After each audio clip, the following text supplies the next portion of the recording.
నమస్తే, welcome to hit TV. నేను మీ మాధురి. ఈరోజు మనతో పాటు ఉన్నారు రామ్ శర్మ గురూజీ. నమస్తే గురూజీ. నమస్కారం.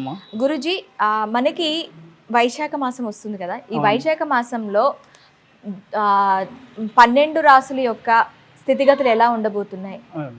ఈ రాశి వాళ్ళు ఏమైనా చేసుకోవాలి అంటే పరిహారాలు, ఎలాంటి పరిహారాలు చేసుకోవాలి, ఎలాంటి పరిహారాలు ఎలాంటి పూజలు చేసుకుంటే వాళ్ళకి ఇంకా ముందుకు బాగుంటుంది? శుభం తల్లి, సంతోషం. శ్రీ గురుభ్యో నమ. శ్రీ మహాగణాధిపతయే నమ. గురు బ్రహ్మ గురు విష్ణు గురుదేవో మహేశ్వర గురు సాక్షాత్ పరబ్రహ్మ తస్మై శ్రీ గురవే నమ. హరితస గోత్రోత్పన్నం హరిభక్తిపరాయణం శంకర గురువరేంద్ర చరణం శరణం ప్రపద్యే. శ్రీ మహద్భ్యో గురుభ్యో నమ.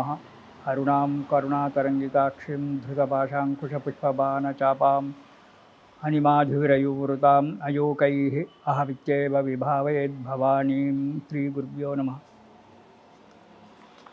వైశాఖ మాసం మే నెల అంటే ఏప్రిల్ 28వ తారీఖు నుంచి మనకు ప్రారంభమవుతుంది.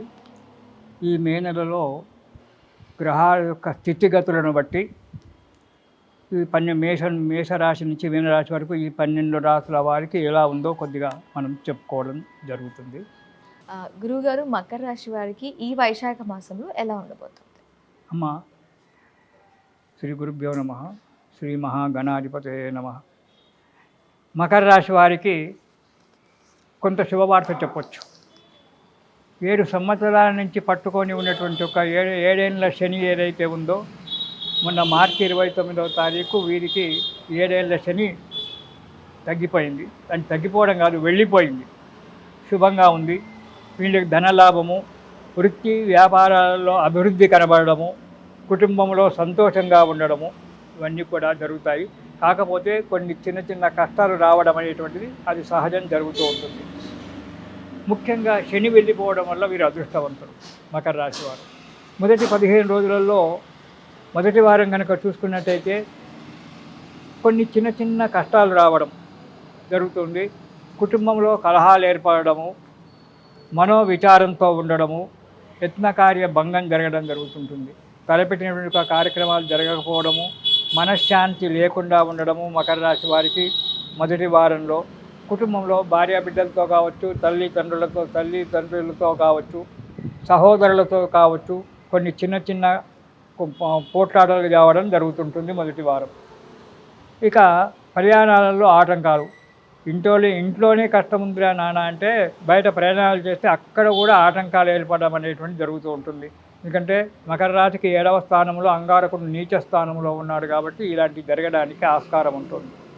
ఇక 2వ వారం కనుక చూసుకున్నట్టయితే భార్యాబిడ్డలతో కలహాలు, వాళ్ళు ఏదో అనడము, ఇతను ఏదో అనడము, ఇద్దరి మధ్యన అవగాహన లోపం అయిపోయి పోట్లాటలు అనేటువంటి జరగడానికి భార్యాబిడ్డలతో ఉంటుంది. మనశ్శాంతి లేకపోవడం జరుగుతుంది. మనోబుద్ధి బలం చేత కార్యక్రమాలు తీర్చుకోవాల్సి వస్తుంది. ఇందులో వీరికి 1-2 స్నేహితులు మంచివారు ఉంటారు. వాళ్ళు అన్ని విధాల సహాయ సహకారాలు అందిస్తూ ఉంటారు. ఆ స్నేహితుల యొక్క సలహాలు తీసుకొని ముందుకు అడిగేయడము ఈ మకర రాశి వారికి చాలా మంచిది. ఇక 3వ వారం కనుక చూసినట్టయితే అనుకోకుండా కార్యక్రమాలు నెరవేరడం, ఎక్కువ ప్రయత్నం లేకుండా ఏదైతే కార్యక్రమాలు పెట్టుకున్నారో ఆ ప్రయత్నాలు ఎక్కువగా కష్టపడకుండా తొందరలోనే నెరవేరడం అనేటువంటిది జరుగుతూ ఉంటుంది. బుద్ధి బలం పెరుగుతూ ఉంటుంది. ధనలాభం వస్తుంది. యత్నకార్య సిద్ధి. ప్రతి కార్యక్రమం తలపెట్టినటువంటి ప్రతి కార్యక్రమం కూడా జయంతో ముందుకు అడిగేస్తుంటారు. గృహ నిర్మాణాన్ని చేసుకోవడానికి ఈ 3వ వారంలో అంకురార్పణ చేయడం అనేటువంటిది జరుగుతూ ఉంటుంది. కొన్ని కష్టాలన్నీ కూడా తొలగిపోతాయి. కొన్ని రుణ బాధలు కూడా 3వ వారంలో తొలగిపోవడానికి ఈ మకర రాశి వారికి మంచి అనుకూలమైన రోజులు వస్తున్నాయి. ఇక 4వ వారం కనుక మనం చూసుకున్నట్టయితే సోదరులతో కలహం ఏర్పడడానికి ఆస్కారం ఉంది. ఇటు ధనాదాయంలో, ఆర్థిక పరిస్థితులలో పెద్దగా లోపమేముండదు ఈ మకర రాశి వారికి. కాకపోతే అంగారకుడు మంచిగా లేకపోవడం వల్ల ఇటు భార్యాబిడ్డలతోటో, ఇటు తోడబుట్టిన వారితోటో కలహాలు రావడం అనేటువంటిది ఆస్కారం ఉంటుంది. కాబట్టి మన వాక్చాతుర్యం చేత, మనోబుద్ధి చేత వాటి నుంచి తప్పుకోవడం అది మన చేతిలో ఉంటుంది. 4వ వారం వచ్చేటప్పటికి మనస్తాపము, సోదరులతో సహోదరులతో ఇటు అక్కా చెల్లెళ్ళు కావచ్చు, ఇటు తోడబుట్టిన వాళ్ళు కావచ్చు, అన్నదమ్ములు కావచ్చు, వారి చేత కలహాలు పోట్లాటలు రావడానికి, విరోధాలు పెంపొందింపజేసుకోవడానికి ఆస్కారం ఉంది.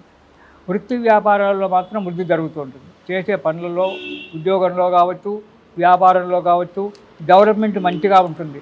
కానీ ఒక తోటి వారితో కలహాలు అనేటువంటి ఒక బాధ మాత్రమే ఈ మకర రాశి వారికి ఈ నెలలో ఉంటుంది. కాబట్టి తగు జాగ్రత్తగా బాక్కును అదుపులో పెట్టుకొని, అధికంగా పోతే అంటే నా వారే అన్నారు కదా, మా అమ్మ నాన్ననే అన్నారు, నా భార్యనే అంది కదా అనేటువంటి ఒక విషయం చేత ఆలోచన చేసుకొని కనుక అరకు ముందుకు వేసినట్టయితే ఎలాంటి ప్రాబ్లం ఉండదు వీళ్ళకు.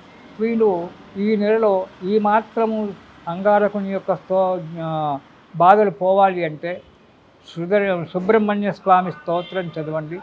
దాంతోపాటు సుదర్శన స్తోత్రం కూడా చదవండి. అన్ని కష్టాలు వెళ్ళిపోయి మకర రాశి వారికి సుఖము, సంతోషము కలుగుతుంది. హాయిగా జీవిస్తారు. ఇది శుభం.